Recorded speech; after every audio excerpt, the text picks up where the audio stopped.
Welcome to Witch Talks, a series for spiritual seekers, witches, and enlightened souls. I'm Hannah the Suburban Witch, an intuitive tarot reader, astrologer, and eclectic witch, and I hope you're ready to get up close and personal with your favourite witches. Now, in this episode, we're chatting with Meg Rosenbriar, the Witch of the Shoreline. Now, Meg is an author, a practicing Hedge Witch, and the co-founder of Witch with Me, a community platform by witches for witches. Today, we'll be chatting to her about all of this and more. I'm so looking forward to sharing Meg's work with you, and let's get into it. Now, she is joining us via Zoom all the way from Connecticut. Hey, Meg, welcome to the show. Hi, thank you so much for having me. You know, I've been a big fan for ages, and I'm glad that we're cultivating this lovely friendship as well. Absolutely. Now, I know you do so much more than what I have just introduced you as. Do you want to start off by telling us what it is that you do in the witchy world? Sure. I look at myself kind of as a connector of people, connector of ideas, just really spreading the joy and the good word of witchcraft and making it accessible to people. So that's kind of like my big picture thing is accessibility and joy of the craft. And I get to that point in a number of different ways that we'll talk about.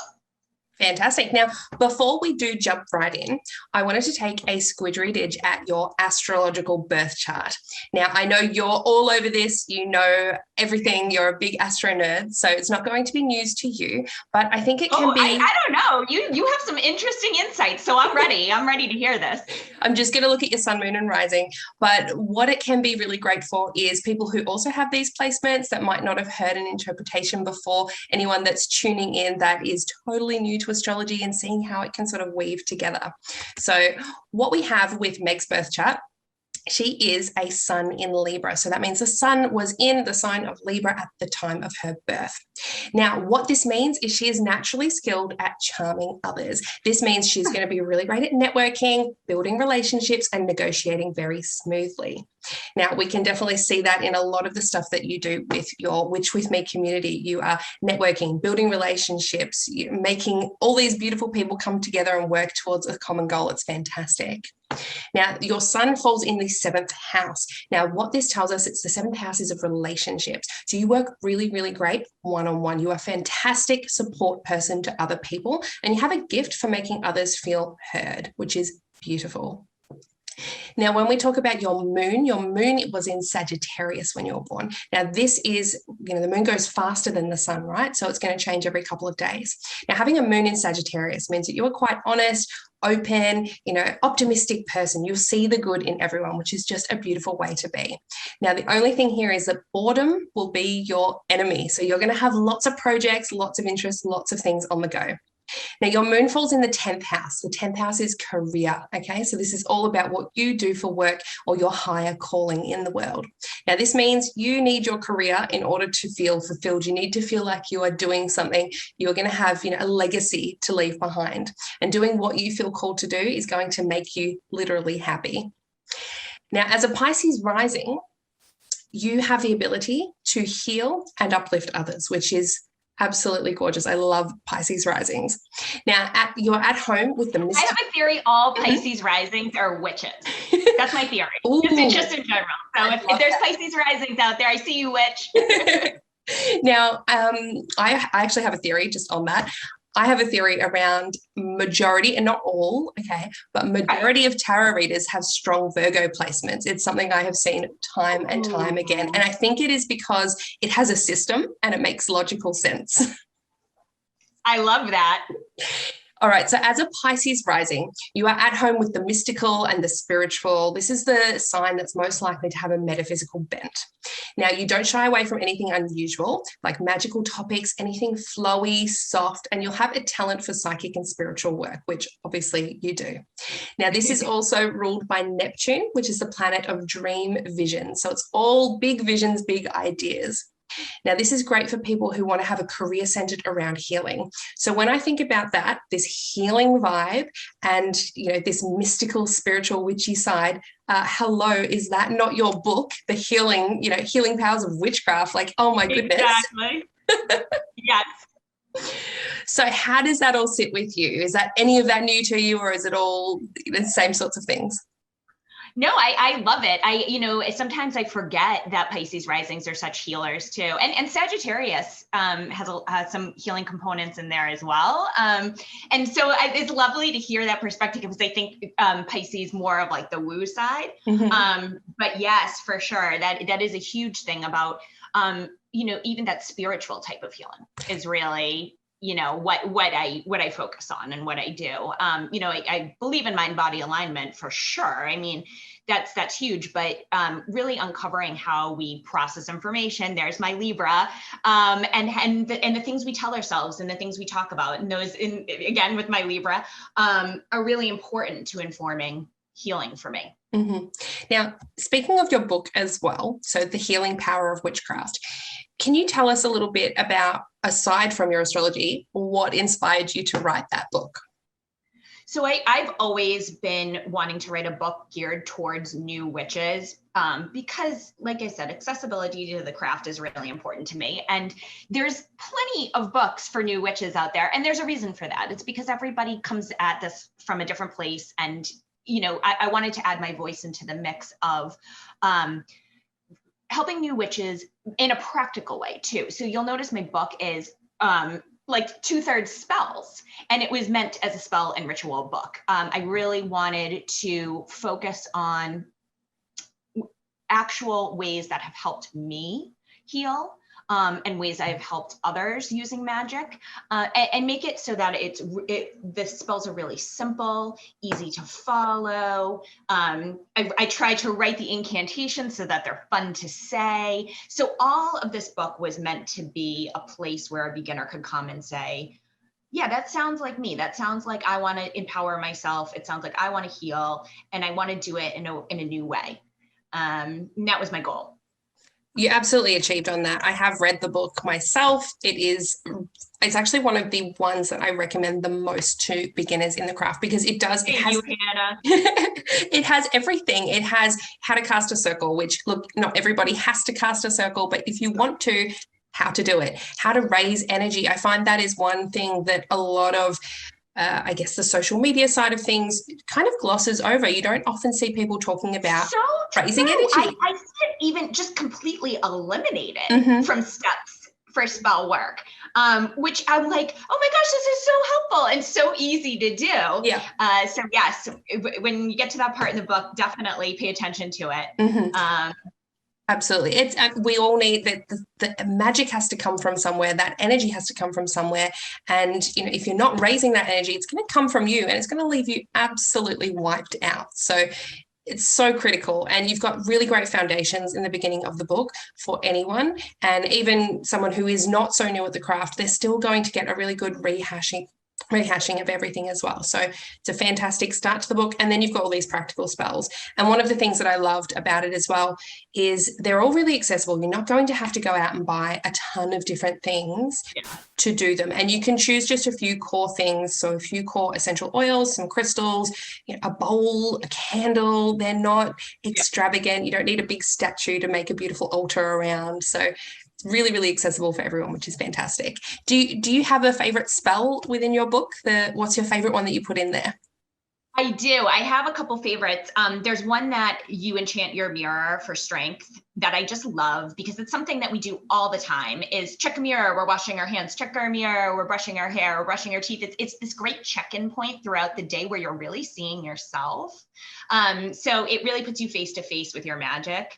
But the spell that I get the best feedback on, the people who find that the spell works for them the most, is there's a triple goddess healing spell in there where I call on the archetypes of the maiden, the mother, and the crone in these different areas of our lives to pull from those three separate wisdoms to really heal us internally and bodily as well. So that one I get a lot of great feedback on.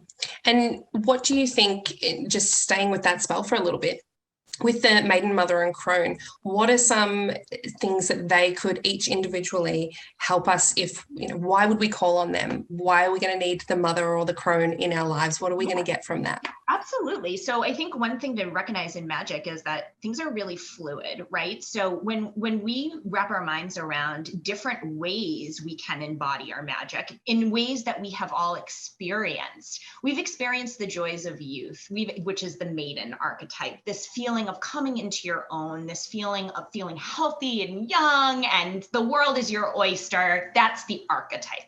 Then you move on to the mother archetype, where now you're responsible for other people. Your parents are aging, your children are growing. You're probably at a part in your career where you're nurturing others as a management.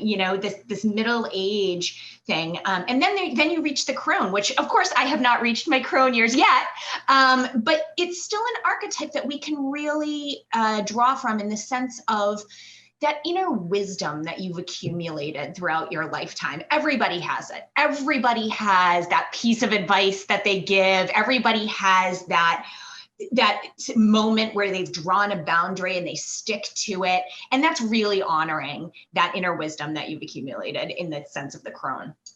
Agreed. I find the crone personally is such a great one to call on if you are needing to put in things like hard limits and boundaries and say no and get a little bit snippy. Very Professor McGonagall, if that's a good little way to compare it. McGonagall is my favorite witch. I have two favorite witches, and she's one of them. So, and she's a Libra. Oh, good to know. Interesting. Yeah. She definitely doesn't mince her words, though. Yeah, right. I'd love to know her moon sign, Capricorn. Yeah, definitely. Absolutely. So, but yeah, she absolutely has that crone energy about her.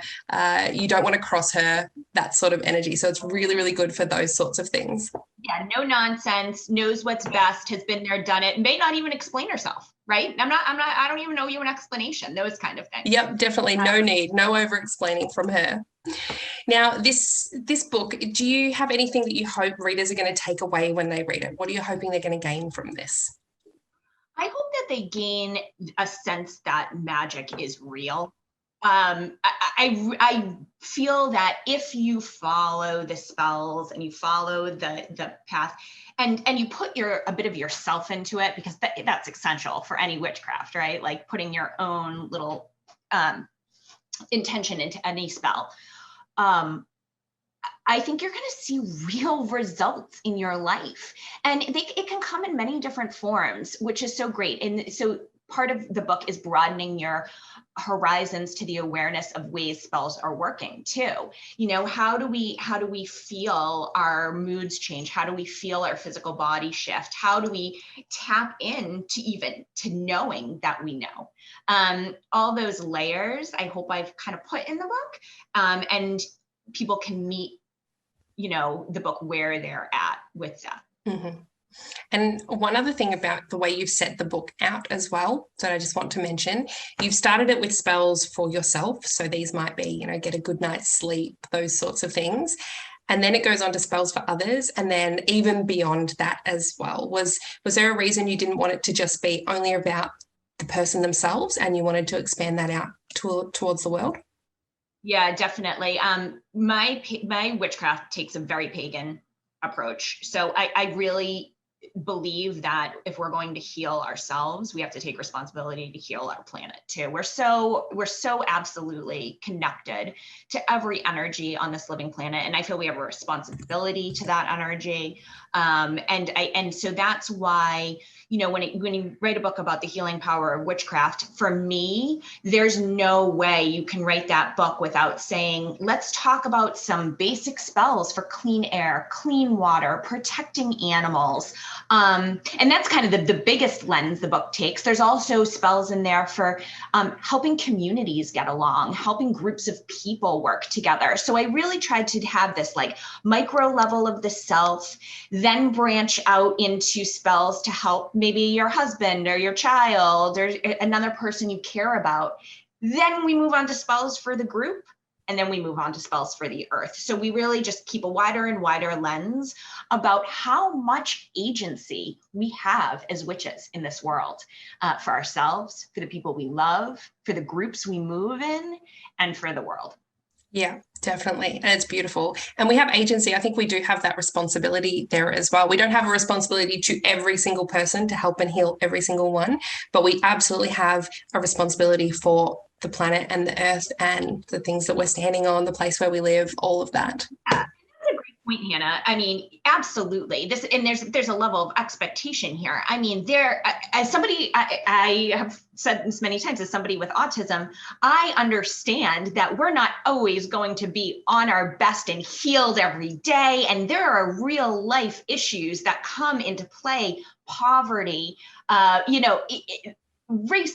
I mean, it's like, the lens is wide, but what I want to do is say there are still positive actions that we can all take to improve ourselves. And the responsibility doesn't have to be, you made world peace happen. Yeah. It means you made peace within yourself and you spread that light outward. That's your responsibility. Yeah. You put a little bit of good out into the world.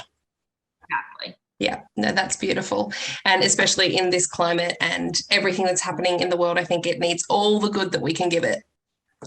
Yeah, and I think that kind of, even fake it till you make it, Hannah, because I mean, we turn on the news every other day and it's like this billionaire's in space and the world's burning to the ground. Great. Yeah. And you feel like I'm just one person, you feel overwhelmed. But really, yeah, you can make a difference. That's why I love the idea of, especially with a book like this, how many people have this? How many people are doing this spell? It's not just you. If you're putting it out there for the world, that it's collective energy and it builds up over time as well. And it becomes a ritual that's done over and over. And the more it's done, the more power it gains as well. So it's fantastic to weave that in there and have lots and lots of people on this big scale, all working towards that beautiful healing common cause. Now, I wanted to talk as well, you call yourself a pagan and also a hedge witch. So what does hedge witch mean to you? So hedge witch is a title that I assume from my forebears in the folk tradition of the British Isles, is really where my ancestors came from. And that's the witchcraft that I was exposed to most akin in my upbringing as a Boston Irish Catholic. I didn't assume the title witch till many years into adulthood, but hedge witch was where I came from for my roots when I really started to assume the title. And the thing about a hedge witch is that it is a healing profession. Hedge witches were folk witches who lived on the edges of society. These were usually unmarried women. They were almost all women. These were women who had agency, who had special talents, who knew properties of herbs, who knew animal husbandry, who knew things. And for whatever reason, didn't quite fit into the patriarchal structure of the church and having a husband or having a father figure in the house, and they were allowed to live this really liminal life in a time when people were not allowed to do these things. And it was because they were so useful. They were the healers of the village, emotionally, physically, spiritually. And they also, were in touch with the other realms in a way that the average person under Aquinian Christianity wasn't. There wasn't much spiritual gnosis happening, in the farm country of England in like the 1400s, right? But these were the people who were what we call jumping the hedge, which is divining from the other side, which is fortune telling, all of those types of things. Understanding, we talk about witches flying, using flying ointments to have a psychedelic response to the world. So all of those traditions are kind of wrapped up in this lovely idea of this otherness that existed really successfully for the most part. Of course, my God, anytime there was a problem, round up the witches, of course, and it's awful and terrible. But the traditions have survived. And that's what I try to honor. So this is obviously from your family heritage. Were you raised with these folk traditions in your home? Were your parents doing these, or how did you? No, I was not. I was raised with I was actually raised with a lot of folk traditions, but they were never called witchcraft. So for example, second anyone gets pregnant, let's put a clattering on the end of a string and hold it over the belly and divine. And, but my God, I will be at church every 9 a.m. But I have a really good relationship with Christianity. I do. I love Catholicism. I think not the church. I love the idea of Catholicism. I love ritual. I love mysticism. I mean, those are the takeaways that I enjoy from Catholic Church. So a lot of that informs my practice. I do a ton with incense, a ton with asperging, where we take water and sprinkle it on things. But that's different than Hedge Witch, which is more folk craft. So it's really this combination of this Catholic mystical upbringing tied into these folk traditions that I'm trying to reclaim and say, where was the trajectory that went from the 1500s farm country to the 1980s living room? It's a really fun journey that I've been undertaking. So stay tuned on that. So would you say you're also a Catholic witch by any means, or does it still feel separate? No, I wouldn't say that I'm still practicing Catholic, but a lot of the methodology in Catholicism really still rings true for me. There's definitely a liturgy there that makes sense. Understood. I was brought up not in Catholic church, but in the Pentecostal church, very, very strict fire and brimstone style preaching. And we were actually taught that the Catholic church all Catholicism was witchcraft. I bet. Oh, I'm sure. And there's great evidence for that. So I got that part right, Hannah. There we go. No, when I met my husband, and his family is Catholic, and seeing what his dad's always, pulling out the candles, and he always wants, incense going and praying the rosary. And it's these sorts of things, these for me feel like, oh yeah, let's light a candle. This is super witchy. But for him, it's his religion, right? But for my mom's bathroom cabinet, and it's like, here's her hairdryer, here's some Q-tips, and here's like 5 vials of holy water. I love that. All right. Now, with hedge witchery, how would someone know if they were a hedge witch? Do they have to have this ancestral link, or are there certain qualities that they might have that could help them claim this name for their own? No, I mean, I don't think you have to have an ancestral link to any of this. It's certainly not a closed practice. And I think that with how much European influence there is on witchcraft, I think that if this is a path that sounds interesting to you, you're going to be able to find a lot of information on it, which is one good thing. But really, if hedge witchery to me is this beautiful combination of green witchcraft, working with the land, working with plants for healing purposes, for growth purposes, for nourishment purposes. But marrying that with this mystical ability, with this ability to, for myself, I read tarot, I read pendulum, I intuitively read astrological charts. So that to me is having that one foot in the other realm, and being able to synthesize that information and transmute it into the practical is just as important to me as a hedge witch as the healing side of it. So I think that if you're somebody who's really into the woo side of things, high Pisces risings again, but also wants some grounding practicality, these are properties of plants, and these are the ways we can use them, is this beautiful marriage of as above, so below to me. I love that. I interrupt your listening pleasure to ask you if you're enjoying this podcast. I ask because this series is a labor of love, and if you like what you're hearing, consider signing up as a Patreon supporter to see its continued success. Not only will you receive exclusive access to my private Facebook group, but also monthly live readings and moon ritual worksheets. Head over to patreon.com/Suburban Witchery to sign up now. And now back to the show. Now, with it's changing tact a little bit, with Witch With Me, which is this beautiful brand that you've created, and you said you want it to be accessible to everyone, including new witches. Do you have any personal tips for any new witches out there, anyone who's new to the craft, to help them on their way? Yeah, I mean, the two biggest ones that always come to mind are know thyself and learn. Those are the know thyself, meaning take any test on yourself you can, a Myers-Briggs, an Enneagram, get a tarot reading, get a birth chart reading, get opinions on who you are from an external source. And not because you need to be told who you are, but because it can be so startlingly revealing about things that you knew about yourself, but were never vocalized and brought to the forefront. So that's one of the biggest things. Start sitting with yourself. Why do you react the way you do? Why do you feel sad when you do? What makes your motor run? What makes you happy?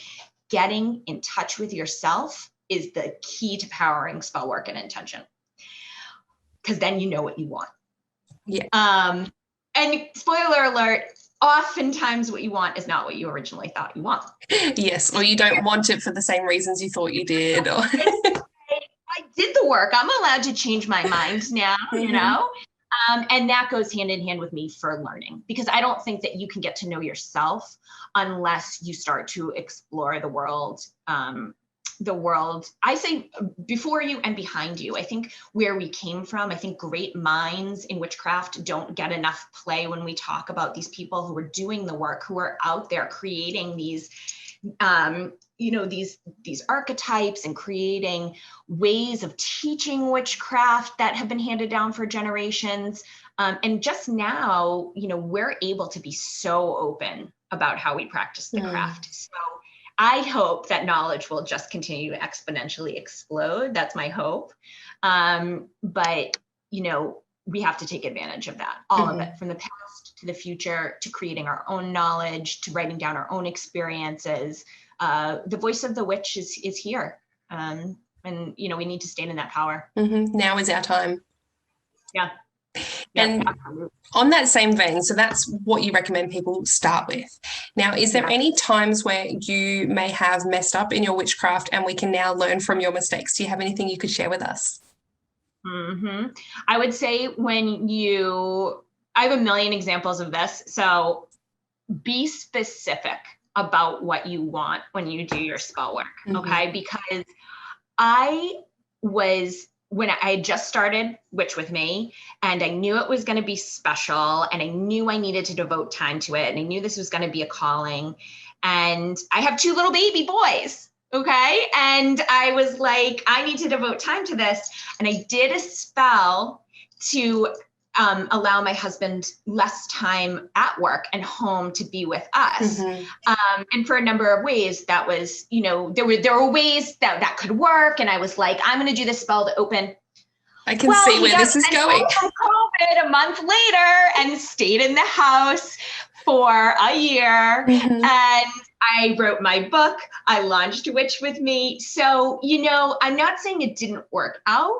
But as we know, never in a million years would I have ever thought that was the answer. And do I think COVID is the reason? I'm the reason there's COVID? Absolutely not.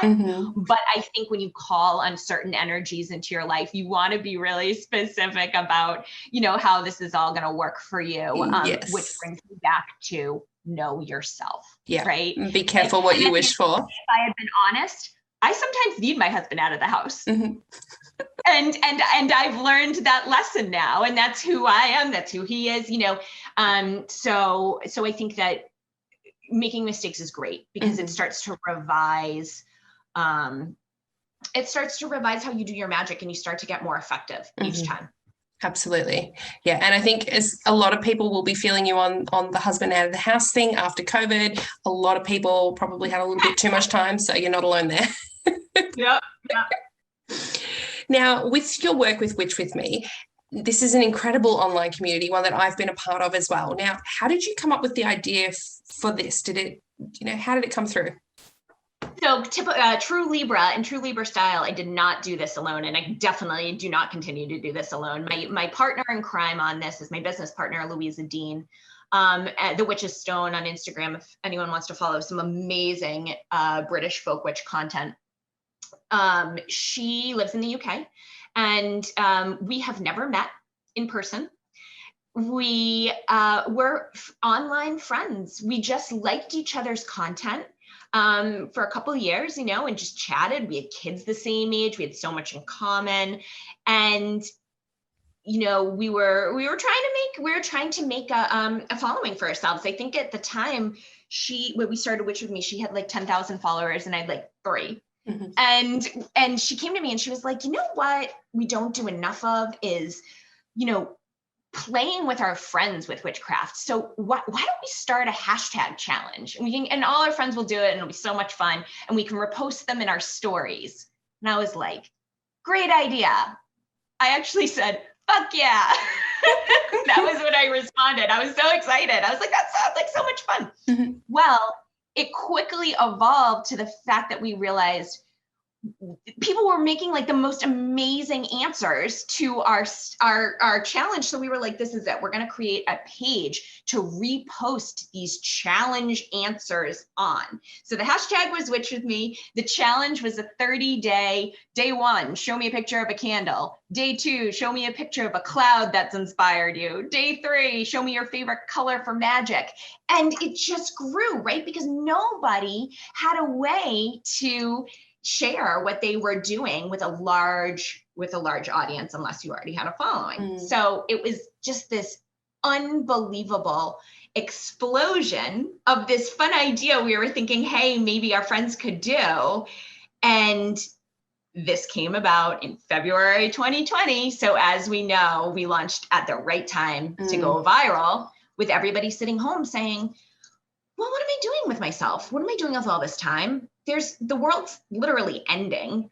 I mean, what's out there? And creating this space for people who saw normal people doing witchcraft and loving it and getting something out of it, I think just, exploded the whole thing open, because it's real people. I think doing real magic. That is a great point that you make about normal people doing this. And a lot of the comments that I got about my content, especially in the beginning, is, but you look normal, or you don't look like a witch. You're not dressed all in black. You have bright pink hair. You don't look typical that we expect. You're not scary. And this, I think, is really, really necessary for opening up the craft, especially to anyone who has religious trauma like I did, where you think that witches are pure evil, which we're not. So I think it's seeing normal people and getting that exposure out there is fantastic. So well done. Yeah, definitely. Now, with Witch with Me, has there been a particular part that's been the most fulfilling for you?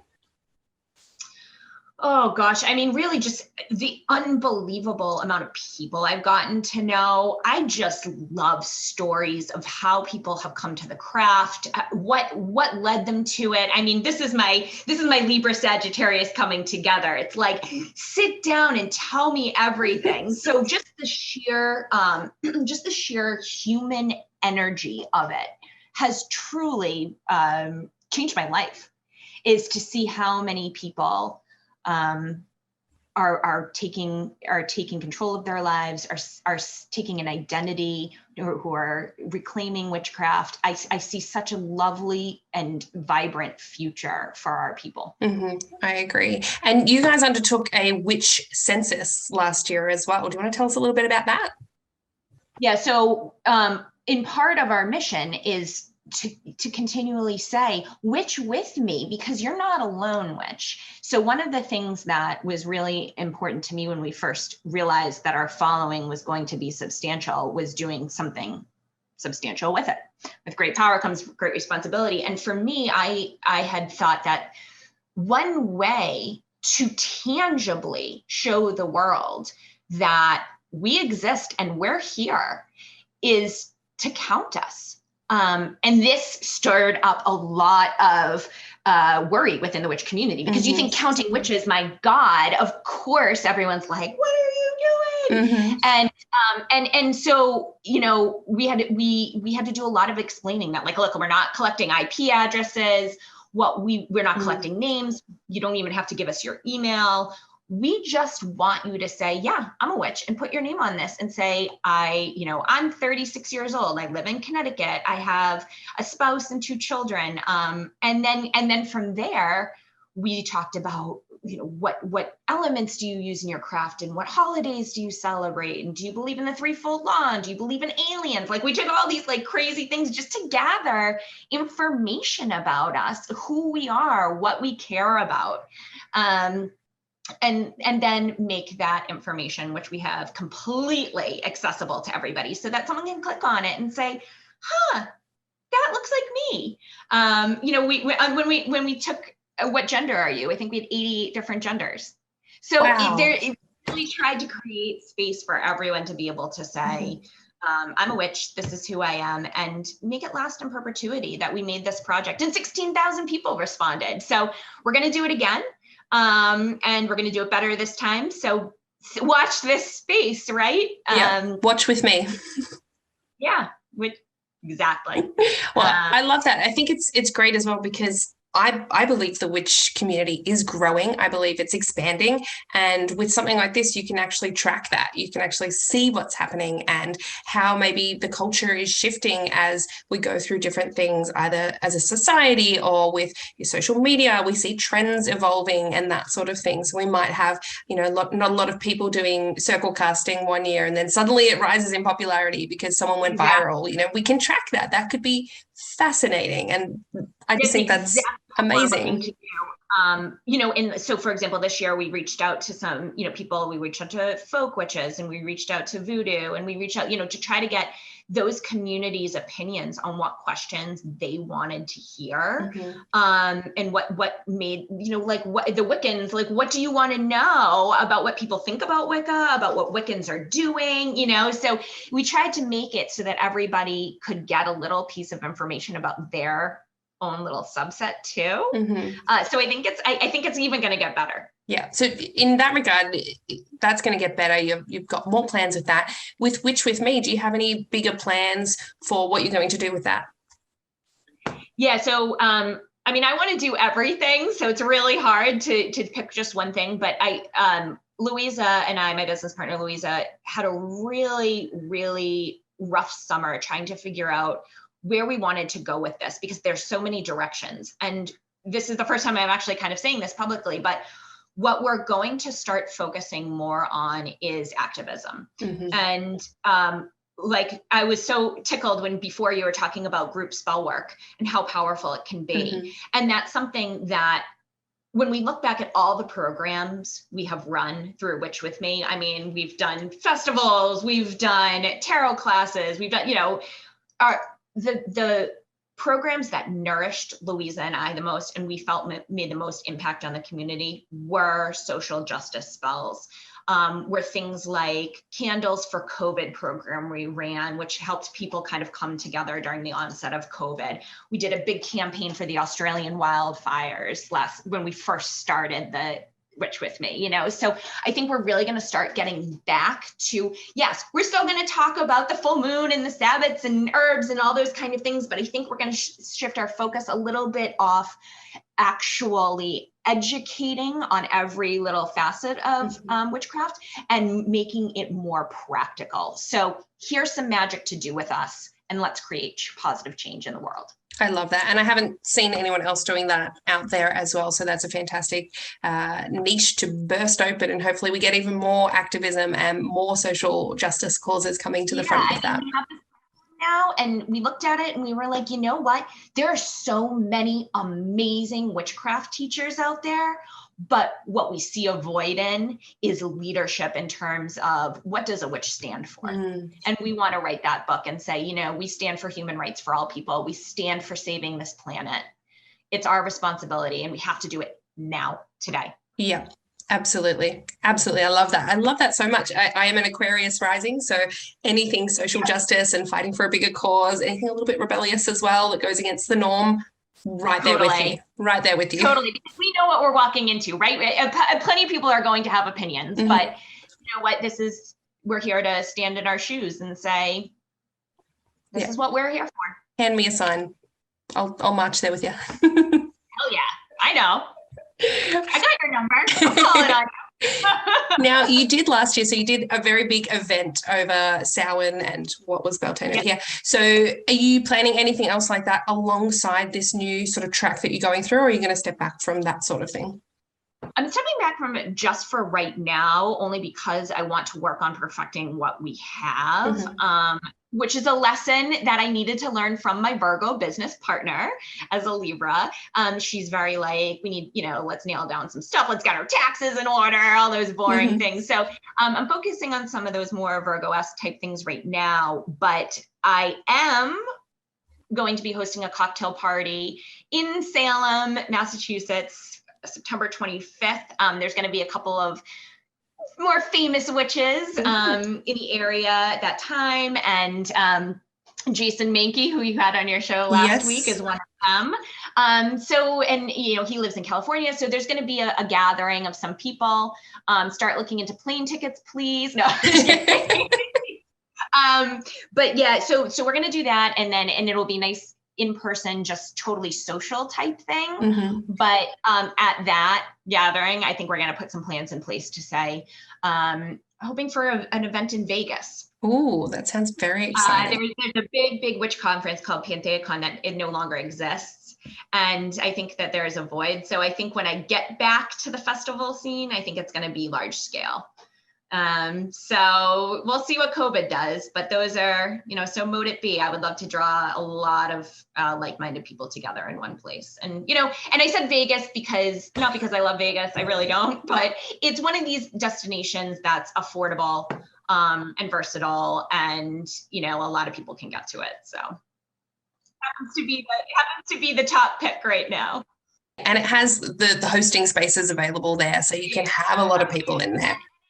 And like the best part too is that witches are hardly like the weirdest group they've seen there. So it's like they won't even bat an eye at a witch conference. I was in Vegas quite a few years ago now, and I went there and went to a Star Trek convention. So yes, absolutely not the weirdest thing. There were people I'm talking full blown, you would have thought a Klingon had just walked into the room. Absolutely the best special effects makeup I've ever seen. So that is awesome. It was fantastic. Well, hey, you know what? If I throw this conference, I am going to witch it up. I'm going to wear a cape. I don't care. I'm doing it. Oh, I want to wear one of those beautiful, I get all the ads on Instagram because they know that I love them. The beautiful they look like the witch in the wood in some beautiful cottage in the English countryside somewhere.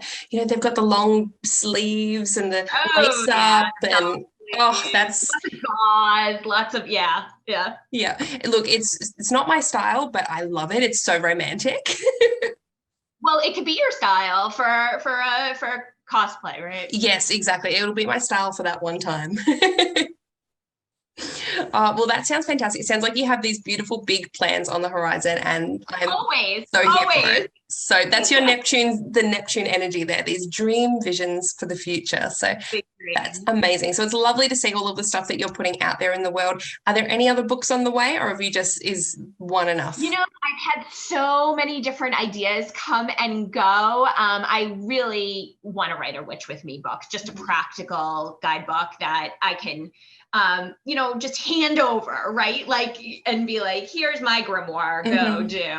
And that's kind of just like a standard for the community that I want to offer. But in terms of me personally, a book I want to write, I really want to talk about witchcraft as a populist movement, and what that means for the future of witchcraft. And I want to look at other populist religious or spiritual movements in the past, and the troubles that they've gone through, either creating legitimacy for themselves or infighting within the group, and kind of learn from that. I have a background in religious history. I have a master's degree in it. So this is kind of like, I want to take all of that knowledge and say, how can we do better as a witch group and a witch population? And how can we stand in our power and do that?